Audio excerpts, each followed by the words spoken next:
Ayong buntag mga idol, nana si kaalaman starting na ta. Kaila ba mo ani? Mao ni ang gitawag nga pulitis, no?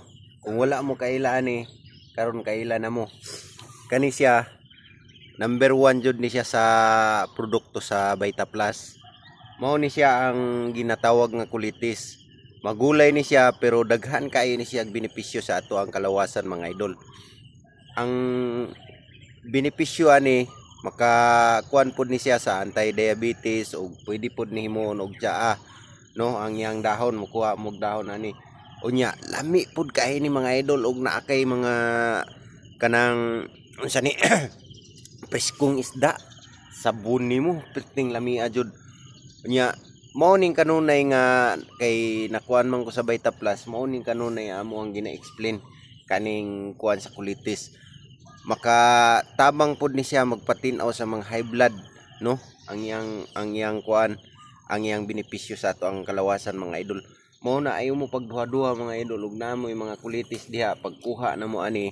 Unya kung wala mo ipagpalit og kape, libre ra kayo mga idol pagkuha mo dahon ani himuon ninyo og tsaa. Unya libre pod ni siya gulayon mga idol, bisag asa ni siya motubo mga idol. Oh, piting daghan na mga idol oh. Unya kani pod mga idol, mao ning gitawag nga pilit-pilit. Ako na pod ning mukbang dati pero karon dili sa akong mukbang. Kani lang sa kay daghan kay benepisyo ni sa atong kalawasan. Oh, tanawa ninyo saon ako ni pag-usap mga idol. Kay ako mga idol, pila ka adlaw ko naglain akong kalawasan. Try tagkaon na ni dili lutoon be.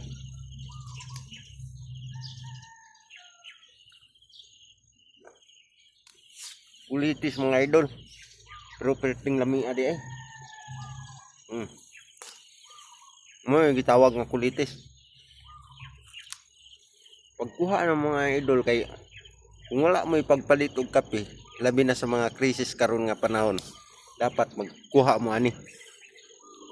Himo ni og tsaa dili ni atik-atik mga idol, tambal pud kay ni siya sa atong kalawasan mga idol.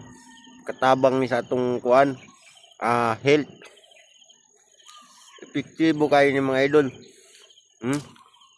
Number 1 ni kuan sa Vita Plus. Mao ni ilang produkto. Tulo ka klase ang nasa Vita Plus.